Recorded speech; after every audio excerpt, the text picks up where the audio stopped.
For as long as anyone can remember, Club 121 has sponsored a school-wide food drive, and Ms. Sutherland has always led the charge to help our community. Abbie, I believe we've been doing this well over 10 years. I became the club sponsor of Club 121 in the early 2000s when another teacher left our school system, and she left to me not only the club but also the food drive. Ms. Sutherland says the timing of the food drive in January is important because food quantities are low at the food pantry following the holidays. To me, generous giving back to the community is very important. I love making things happen for people, and many folks are hungry in Bristol, and I love giving things to the Emergency Food Pantry.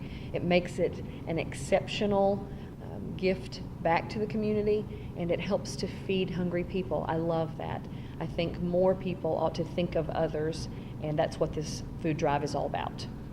Also, people in January have trouble with their heating, their electric bills being too high, and so they are working with most of their money trying to pay for their electricity. So it's really imperative that in our area we show generosity to folks by giving to the Bristol Emergency Food Pantry.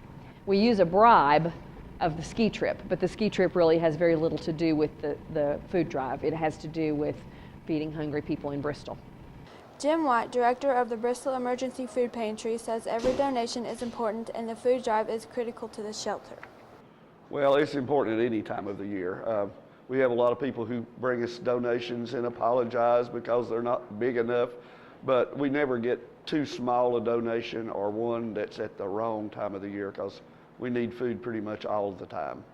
The school collected more than 1,000 food items overall for the Bristol Emergency Food Pantry. This year, Mr. Reese's AP Chemistry 2 class won the free ski trip for bringing in almost 400 items out of 23 students in the class. Mr. Strickland's class won second place. Reporting for Viking News, I'm Abbie Bouton.